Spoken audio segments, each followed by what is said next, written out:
up as I go along.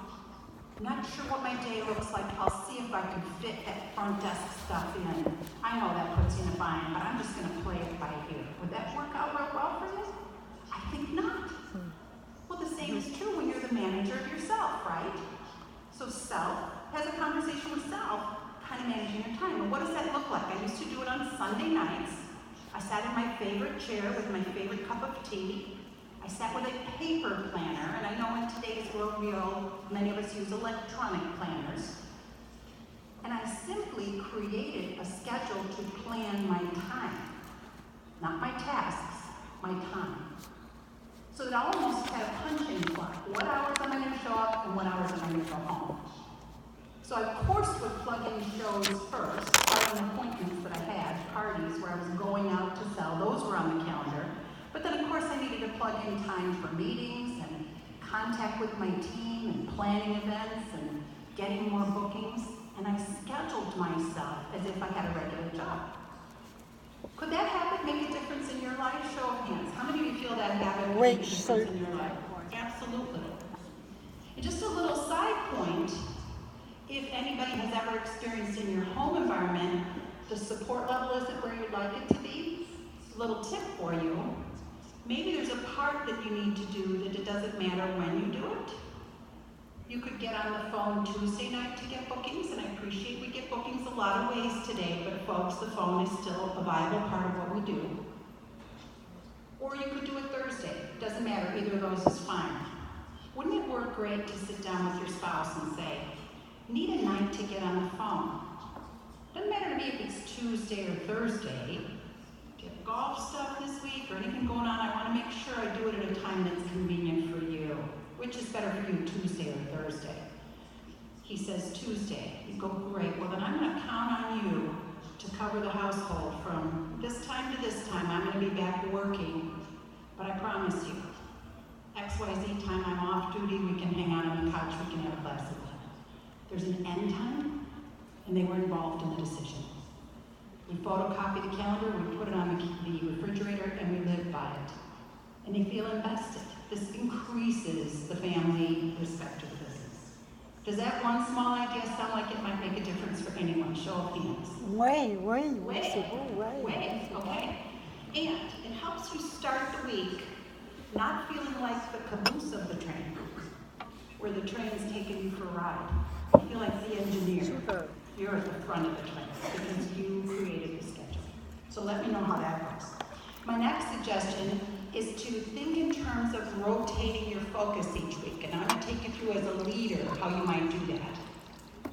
So first we talked about when we're going to work, right? We got that down. Now let's talk about what we're going to do now that we show up. In my world, and this may not be a perfect solution for you, but I want you to get it conceptually. Week number 1, in addition to everything else I did, I focused on making sure my meetings were planned. We're going to learn about meetings in a few minutes. But I made sure in week 1 I planned all my meetings for the month. Done. I didn't have to agonize over that. Week 2, in addition to everything else, I made sure I got next month's parties on my calendar. So week 2, I was booking, and getting my calendar full. Now does that mean I can't take some bonus bookings that come in throughout the month? Of course I can. But I make sure I've got what I need. Week 3, I'm reaching out. I'm connecting with my team members. I'm finding out what I'm dealing with. I'm not calling you up and saying, did you sell anything this month? I'm calling up saying, how you feeling about your took care of business today? And I know within a second whether there are any sales or there aren't, based on what I hear. Okay? And then week 4, in addition to everything else, I would work on what I call group communication, which could be in your world today, your Facebook team page, perhaps you do some sort of weekly email, something like that. So every week, in addition to my other activities, I kind of had one thing that was winning the prize for an important activity. So consider that. And then the third suggestion relative to what am I doing with my time would be to consider creating something called a rolling task list. Did you ever notice out your window, you see a squirrel, do you know what a squirrel does? How many of you know what I'm talking about, right? And how many of your eyes chase the squirrel who's running around? You can't help it, right? Well, how many of you in your businesses have squirrels all over the place that you're chasing all over the place? So we want to stop chasing squirrels. Cute, but let's save that for when we're off duty, if we want to chase our squirrels. So what do we do to keep ourselves from chasing squirrels? Make a rolling project list. So it's a sheet of paper, no, this is really old-fashioned, and a pen. And when an idea pops into your head, maybe I will, you write it down. You get back to whatever you need to be doing. And then the next idea pops into your head like popcorn, and you write it down. We don't chase the squirrels, we put them on a piece of paper. And you know what? Tomorrow, those squirrels won't look half as attractive. I think the reason we chase them is it gives us a way to bail on what's in front of us. Maybe we're making team calls and the team is not giving us the dynamic feeling that they're doing a lot of business. We're going to chase the squirrel because it's going to feel better. Or maybe we're making booking calls and hearing a whole lot of no. We're going to chase the squirrel. And then we can't figure out why at the end of the month our business isn't what we wanted it to be. It doesn't tie to our intention. It's because we spent the month chasing squirrels. So we got to put the squirrels away and build a list and then act in accordance with that list. How many of you feel like that small idea could help those squirrels do their thing without us? Okay, good. Let's keep rolling. The next idea I want to share with you is to work in blocks of time, not fragments. A fragment of time is a little this and a little that when you can. A little 5 minutes here, a little 1 minute there. Harvard Business Review did a study on traditional workplace productivity. They determined the first 20 minutes of every shift is the least productive because you're not in flow. So if you're working 5-minute shifts all day long, you're never getting productive. So consider working in chunks of time of at least 90 minutes. Now I remember learning that at about my halfway point, the part you could start seeing on my chart, from my friend named Carol, who told me, Sue, these 3 kids, you're like getting them off to school and running this one to this and making a call, you are working in fragments, you need to work in blocks. And I said, oh, see, that's because I don't have any blocks. So you're choosing not to have any blocks. Could you get up an hour earlier than everyone else? I'm not making phone calls at 5 in the morning, thank goodness. So is that the only thing you do in your job? No. Could you do some of the other things before everybody else gets up? And maybe, just maybe, by the time the family wakes up, you got an hour under your belt, and then you maybe take a shower and get dressed before you really start working later? What about that concept? And I resisted her, told her she was wrong. She was right. Blocks of time make a difference. Fragments of time will eat us alive. And folks, we need to minimize multitasking. Because when we're multitasking, we are spread so thin that we can't move forward. A short story. There was a time in my life where I had an accident that I had to be in the hospital and have some surgery. When we got home, I couldn't get up any steps, so my husband moved a bed down into the middle of our beautiful living room. There was my bed where I was going to lay for 90 days. He gets me into the bed and he says, honey, I want to make you breakfast. I'm so happy to have you home. I'm so grateful that you're in good shape. I want to make you breakfast. Now, some of you are looking at me like, no biggie. And I'm telling you, yes, biggie. This is a guy that doesn't cook, saying, I want to make you breakfast. He said, what would you like? And I said, well, after several days of hospital food, I would love, tell me if this is unrealistic. This is what I said. I would love 2 poached eggs, my favorite, and 2 pieces of toast, whole wheat if possible. Oh, he said, I can do that. Now, because my bed was in the living room, I had a clear view of the kitchen. And I watched as he went into the kitchen. And I yelled, oh, and a cup of coffee. So I watch him put on a pot of coffee and watch the coffee drip through the coffee maker. And then his brain kind of goes, oh good, I got the coffee done. What did she want? Eggs. Okay. He got out a pan and filled it with water and put it on the stove and he turned it on. I was laying in the bed. Oh my gosh, is this whole thing going to be like this? And the answer is yes. Then I watched him, when the water was bubbling, he opened the refrigerator, he got out the eggs and he put them in there. Set the timer for 3 minutes, how I like them. Watched. Then they were done, and I like them on top of the toast. And he went, oh, the toast. So then he put the toast in the toaster. Meanwhile, the eggs are ice cold by the time the toast is done. And then he made the toast, and he put the freezing cold eggs on top of it, and he brought me the coffee.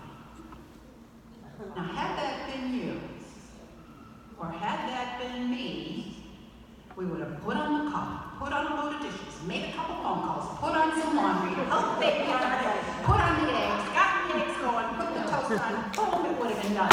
Right?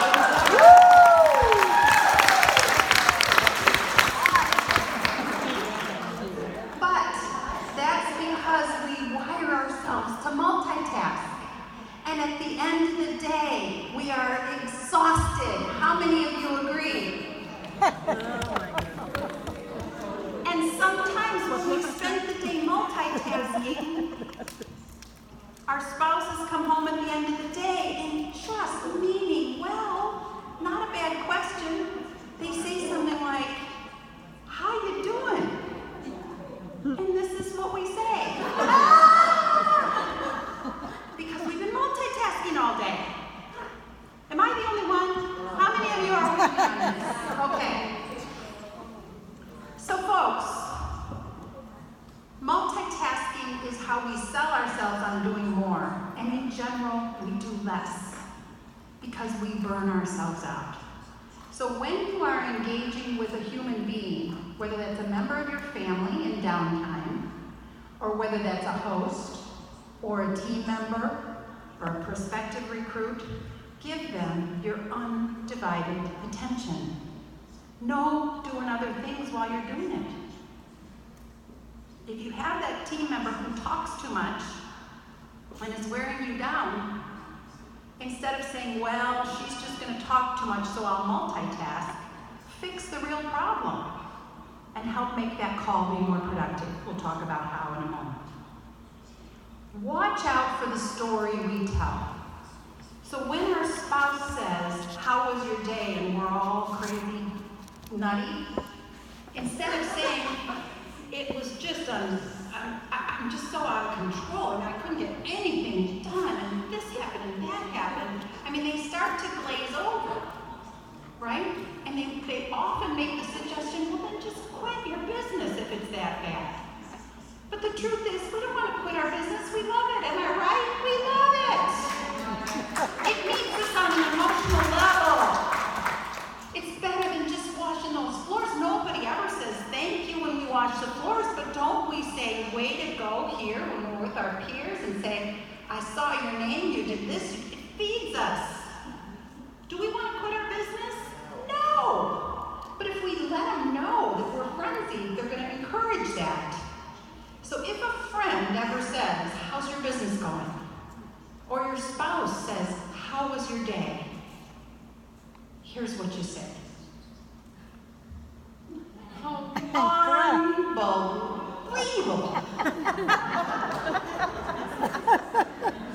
It covers you either way. And you have to smile while you say it, like,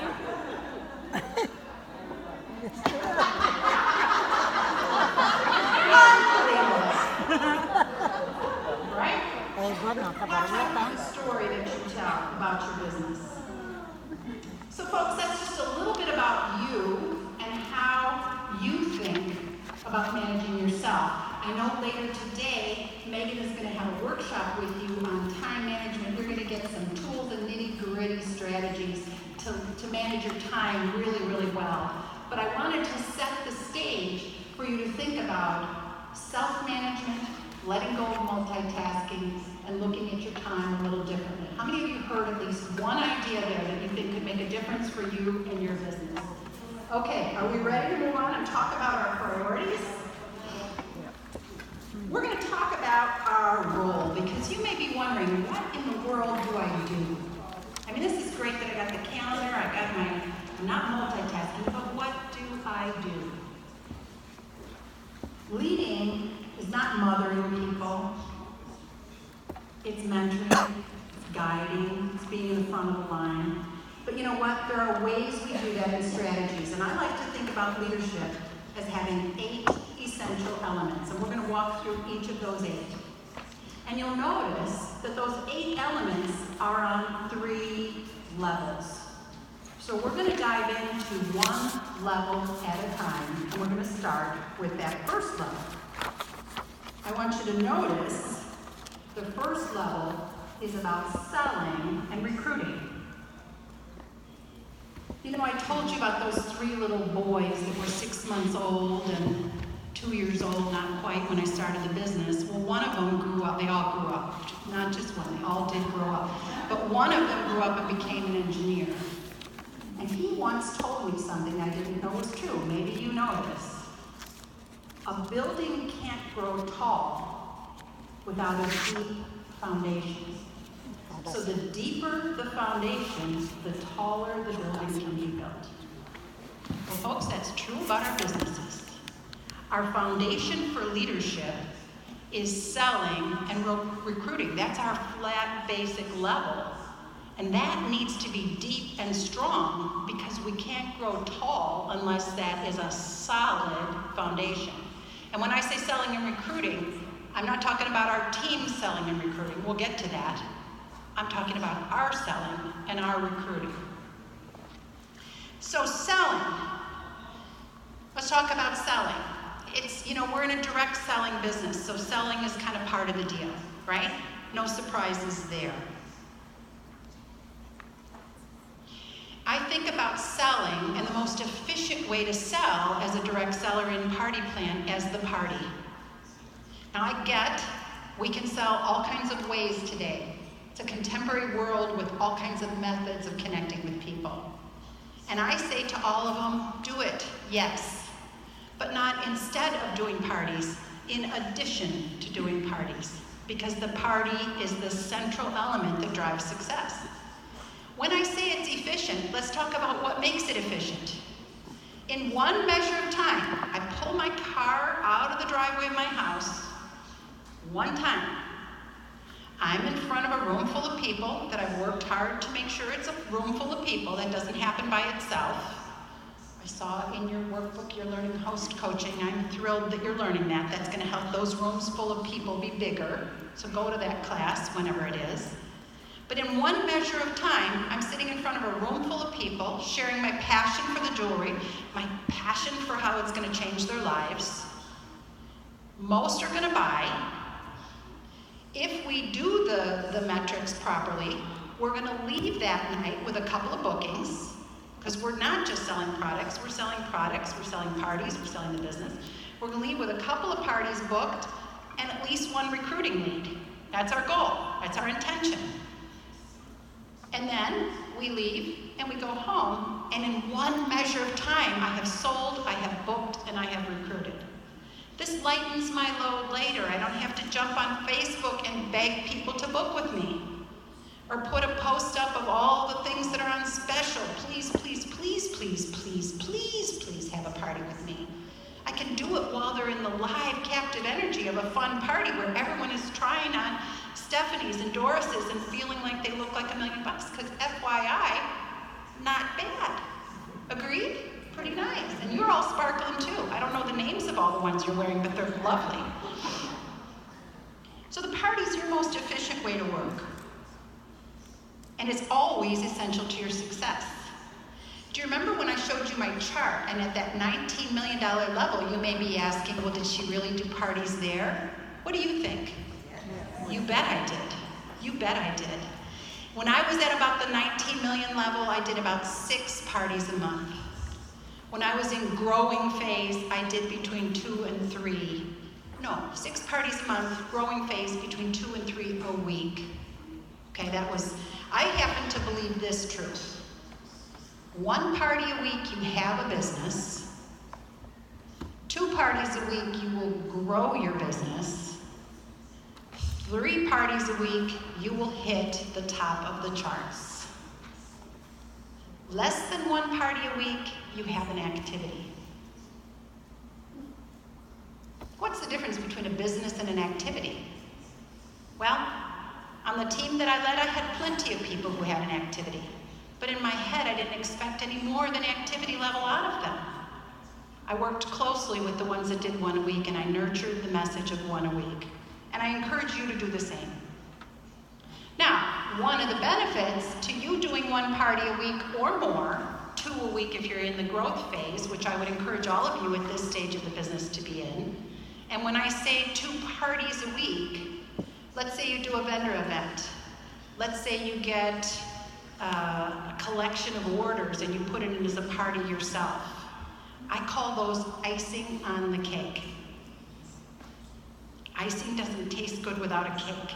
We need the parties, which is the heart of the business, and then on top of it, we layer all these extra things.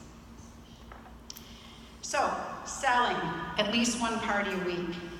One of the other benefits to selling regularly is it drives recruiting. Your amount of selling activity is within your control, and the number of recruits you get, folks, is a reflection of your passion for the business. And I always shot for at least 1 a month. At least 1 a month. Not in those first 5 fiddling around years, but later. At least 1 new recruit a month. Because let's pause for a second. Think about this. Do you feel better, A, when you've had 3 months since you had your last recruit, or B, when you got 3 recruits in a month? Who likes A? Who likes B? Yes! And this is within our recruit control. The more parties we do, the more recruits we meet. The more recruits we meet, the more energetic we feel. The more energetic we feel, the more recruits we get. Right? A lot of you came to this event on an airplane, and you may or may not remember, you might have been snoozing, the flight attendant had a point where she came out and said, if you're traveling with other people and the oxygen masks fall down, put yours on before assisting others. Did anybody hear something along those lines? What would that have to do with this? Well, we want to go help our teams sell, but who do we have to help sell first? Ourselves. Because if we're not selling regularly and doing parties, we're going to say, how come they aren't? Because they follow our lead. So lead by example. You know, also, ours is a business of duplication. We want others to follow our lead. You ever see one of those photocopies that's been photocopied so many times it's just blurry? You can't even see the words. Sometimes they're jokes, sometimes they're all kinds of stuff. Do you know what I'm talking about? Well, when we put something in the photocopier, it rarely comes out clearer than it was going in. Would you agree? So if you are a blurry picture of what it looks like to be successful, you can expect a blurry output on your team. And I'm sorry to be harsh, but this is a truth. I'm seeing heads nod. So, at least 1 party a week, at least 1 recruit a month. How many feel that is a reasonable, doable number? How many of you are with me that that is something that can happen? And we want to do 2 a week if we want to grow. So I told you about a time in my own business where I wanted to ramp it up. I wanted to stop fiddling around and I wanted to start earning because my family was counting on me. So I had this big goal. I'm going to do 2 parties a week. Now, full disclosure, in that little front area that I was pointing out, there was more than 1 month where there weren't even 2 parties in the whole month. and I was gonna go to 2 per week. This is dramatic. And when we have these grand goals, we get all excited, right? Aren't we the most excited when the goal is new? And then when things don't go well, am I the only one in the room who's ever talked themselves out of a goal? Right? So I knew that. And out of the corner of my eye, when I was having this little conversation, self with self, the little split personality, I knew what my goal was, but I knew, and I could witness in myself that I was starting to back off because it wasn't easy. Am I the only one that's ever had that happen? So I decided, out of the corner of my eye, I saw a little piece of poster board left from one of my children's science projects. I think it cost 39 cents at the drugstore. And I picked it up, and I got a Sharpie marker. You know what that is. This is very low tech. There was no sophisticated graphic design involved in what I was about to tell you about. I made myself a little poster. And I asked myself, between today and a year from now, how many parties am I gonna do? Here's the next part. No matter what. Between today and a year from now, how many parties am I gonna do? So I took 50 times 2 a week. I didn't do 52 because I usually in December don't do that many parties. A lot of us don't. I said, I'll work 50 weeks, I'll do 2 a week. That's 100 parties. So I grabbed something and I traced it 100 times. You see there are 100 circles on the left? That represented the number of parties between here and a year from now that I'm gonna do, and who remembers the next 3 words? No matter what. And then I asked myself, well, now, if you do 100 parties, you know that you're gonna earn more, but the name of the game is sharing this with others. How many recruits do you think you might be able to meet if you do 2 parties between now and a year from, or excuse me, you do 2 parties a week between now and a year from now, how many recruits are you gonna get a month? And I decided I could get 1 a month. So I traced 12 circles. And then I had some extra space, so I traced more. And then I said to myself, well, if I get a whole bunch of recruits, the name of this game is duplication. How many leaders can I build? And I said, if I got 12 recruits, is there any reason in the world why I can't get 3 leaders? Because I'm not going to get 3 leaders out of the team I already have. This is an important point. The team I already have is on the program that they're on. These are the new people who are coming in, seeing the new Sue who's doing 2 a week, recruiting. These are the people I'm gonna help convert to leaders. So I think I could get 3. So I grabbed my coffee cup and I traced it 3 times. That poster sat by my side. When I got home from a party, I would kick off my shoes, not even take off my jacket, and run and fill the circle in with a name. Because the name made it more than a bunch of circles. It made a bunch of people. And when I got a new recruit, when I hung up the phone, or when I left the appointment and they enrolled, I filled that circle in with their name. In fact, one time, I'll tell you this story, I was on a phone call in my office, which was a little bit off the back of the house. My family and the children were in the other room. And I made a recruiting follow-up call to Karen. Now, Karen was like someone, I don't know if you have them here at Tokara, but they're people who take a little while to decide. Do you know what I'm talking about? And Karen was on my follow-up list for a long time, but you don't let the fact that they've been there for a long time mean you don't follow up. So I made a follow-up call with Karen, not really expecting a lot. And Karen, through our conversation, said, you know what, Sue, the time is right. I've decided I'm going to give it a whirl. I was going to get around to calling you sooner or later. So we talked about enrolling her. And I set the phone down on the cradle. And I was excited because I was going to get to write her name in on a circle. But before I grabbed for my Sharpie marker to write her name in, I stood up and I put my hands in the air and I said, yes, yes, yes, yes. Yes! And my husband from the other room said, is everything okay in there? And I yelled at the top of my lungs instead of going out there. Oh yeah, Karen, you know Karen, the one that's taken forever to decide, just decided to sign up. I mean, finally. And I wrote her name in, and then I did what any smart seller does. When you get a yes, you pick up the phone and you make the next call. So I picked up the phone, and I heard her breathing. So I hung it up.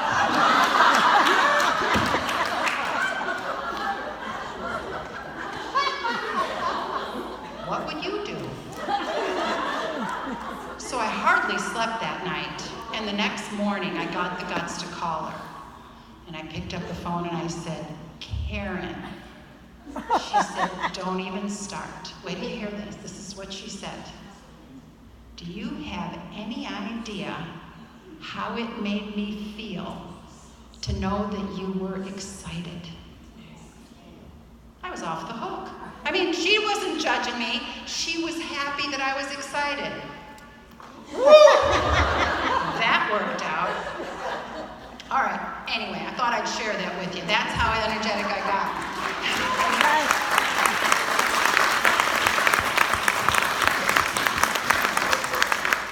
So, we do the parties, and at the parties, we get the bookings. It's the easiest place to get the bookings, right?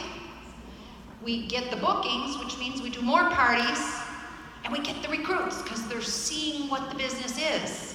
If we get a recruit on Facebook, they think it's a business of being on Facebook.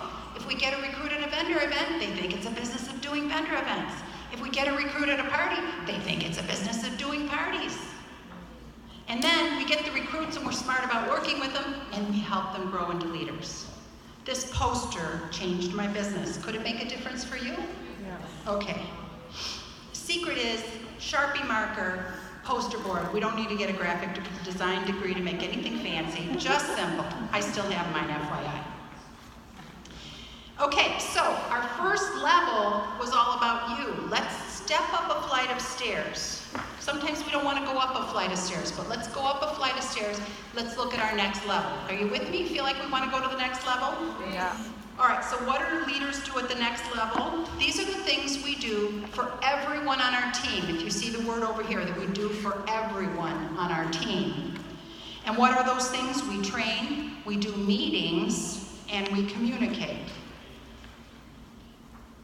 Now, it helps to know who you're working with when you're doing these three things. And in your head, you say, I'm on my middle level of my house here. I got a solid foundation. These are the things I do for everyone. Let's look at them. The first is train. And training is setting them up to succeed and then helping them to keep deciding to succeed. So it's not just what we do in the beginning, it's what we do ongoing to keep them engaged in the business. Now you may think training is just a one-time thing, but how many of you get excited when you learn something new? Does anybody enjoy learning something new? And you feel like you can't wait to get home and put it into practice? Your team members are the same way. So we want them to keep learning something they believe is new, even though it's perhaps something they've heard before. In my view, the most effective strategy for training a new team member is to do what is called a ride-along. You know what a ride-along is, right? You're doing the parties anyway. Remember, it's the most efficient use of your time. Let's plug in them coming with us. Now, I believe in this wholeheartedly over the principle of a launch party where you go out and do for them. I remember my son started his first day of one of his careers, and he was going off to become a business consultant, and I had just had a phase where I'd been business consulting. I could have said, well, I'm good at it. I'll come with you on your first day and I'll do it for you. But I don't think he would have liked that. He wanted to stand tall and do it himself. He wanted to make his own mistakes. And folks, our team members are the same.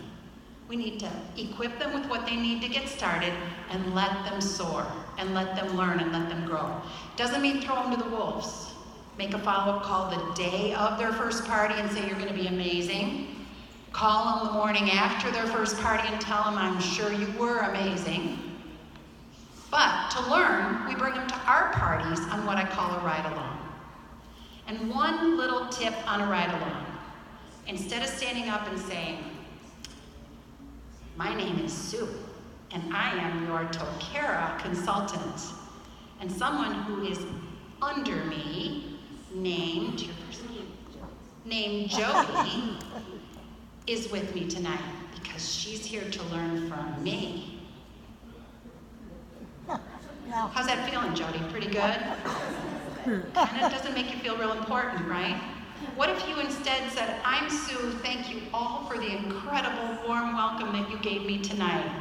I hope you'll also give a warm welcome to one of my friends in the business, Jody.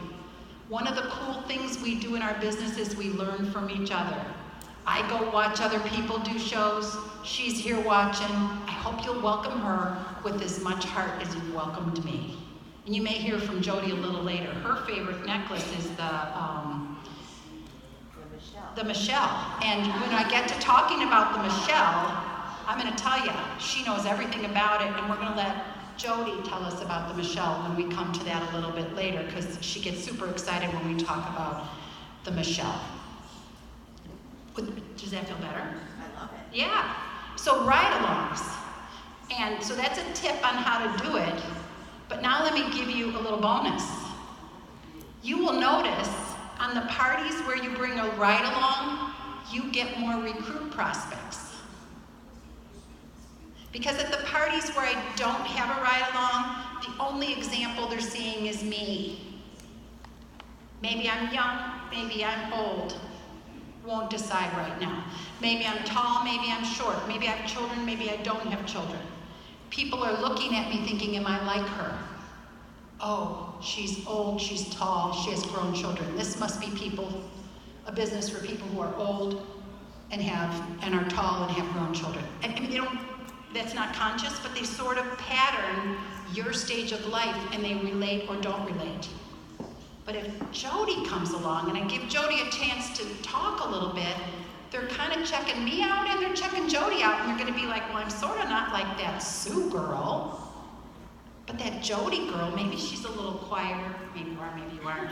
Sue doesn't stop talking, but this Jody girl is a little quieter, a little more subdued. I think if she can do it, I can do it. You will get more recruits at a party where you bring a ride-along. And last tip on ride-alongs, I'll move along, 1 per party. Never bring more than 1. There's a lot of science behind that, but there you go. How many of you feel like a ride-along could make a difference for you? Anybody? Yes. Okay. Wait. All right. The next idea I want to share with you, we're on our middle level, our middle tier, and these are things we're doing for all, is to host meetings. Folks, this is an essential element of your role. Bring them together at least once per month. Now, who might you want to meet with? I recommend your central team and let your leaders meet with their teams. Build community, build sisterhood, build a sense of your team spirit. Now, if your folks live all over the country, maybe do a local meeting for those who live nearby, and then an electronic meeting for the faraways. But don't just throw your hands up and say, since so many live far away, we're going to blow off this local meeting idea.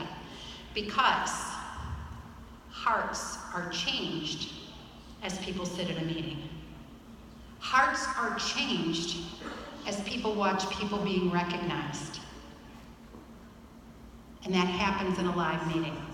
So at least once a month. A little tip for you to make your meetings better. I mean, on each of these 8 elements that I'm sharing with you, we could do a 1-day workshop on all of them, so I'm kind of giving you the quick version. But here's a small tip for you. Make sure you include a lot of product discussion in every meeting. Now, you may be thinking, as I mistakenly was thinking, well, wait, don't they have a catalog? They got the same one I do. They can look at how many inches the Michelle necklace is. They can determine whether it's made of stainless steel or sterling, they can look it up. Why do we need to do that at a meeting? Well, I'll tell you why. Because they're not looking it up. And because when we come together, and if I invite someone to share which product they're most excited about and give us some wisdom on it, everybody gets excited about it. Now, if everybody in the room is excited about the Michelle, they want to get everybody else excited about the Michelle. So they're going to get business going. So a product segment. So how do you do that? If you're live, you can put maybe 4 or 5 products in a box, in a basket, and pass it around. And say, stand up, introduce yourself. Open one of the boxes and share with us what you think people need to know about that necklace. Or that, whatever the heck. So they open it up and they go, well, I don't know much about this. I don't have this one. And you go, well, good. What might you say as you hold that in your hand? It feels kind of heavy, doesn't it? What does that mean? And kind of sparkles. And just get everybody energized about the products. If that's all you do, it's a victory. I mean, I think you should do more, but that's the best and the most in-demand component of your meeting, the product segment. Now, you all are leaders. Is there anybody here who can't wait to go down the hall into that room and see some of the new products? How many of you can't wait? And how many of you earned a chance to see it early? Is there anybody who got to go in there a little early by performing? All right. Nice job, by the way. Hats off. Was it a little bit cool to see the new jewelry? I mean, did you like it? Okay, we never get over the product. So keep building excitement for the product. Do meetings and get them involved, at least once a month. Let's talk about communication. 2 kinds of communication, inbound, outbound. So inbound is where they contact you. Outbound is where you contact them. You getting the difference? Inbound is usually about a problem. They're not going to call you to tell you how excited they are about the Michelle necklace. But they might call you and tell you they don't have any bookings and they feel like a failure. So inbound is usually problems. Outbound, you're in control of the script. So ask good questions that don't go to the heart of problems, but rather go to the heart of excitement. How you feeling about what's going on with Tokera these days? How are you feeling about that amazing new Sue necklace that is like off the charts sparkly? There probably isn't one. I just made that up, guys. Don't get excited. I just made that up because I don't know the names of the new ones. But did you think that thing was amazing or what? I mean, I thought of you when I saw it. I know you love sterling, and did you notice all the sterling things about it? It was so great. I mean, you all can do way better than that. But do you know what I'm saying? You get excited. When you call out, you're excited. When they call in, they're usually not happy. So make time to make outbound contacts. And in today's world, the phone is hardly ever the first line of defense. So message them and say, just want to chat for a minute or 2. When can we connect? Or text them or whatever. But don't let that be your sole communication, because I'm not going to feel excited about a new necklace in a text message. Got that? I got to hear your voice. I got to hear your energy. So communicate. Now, one thing I used to do is at the top of the month, first day of the month, I printed out a list of everyone in my central team. Now, in my day, I had between 100 and 150. We know that they come and go in my central team. So this is a lot of people to contact. But I had all month to do it. I didn't have to sit down and do it all at once. So I just put it on my wall, and every time I made an outbound communication to someone, I checked it off. And I'm not gonna lie, I had a few in my team who were my favorites. I had a few who were not. And so I called them first.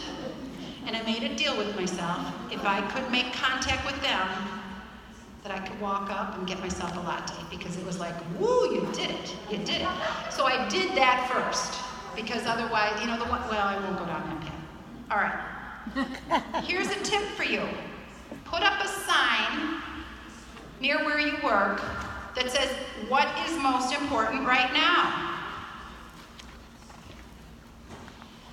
And on that sign, you look at it, and as you're getting ready to chase a squirrel, or as you're getting ready to do something that doesn't drive growth, you set it aside and you focus on your intention. That can make an enormous difference to you. All right, you folks have done a beautiful job of listening, and I have way more to tell you. So we're gonna take a 90-second, we gotta be power here.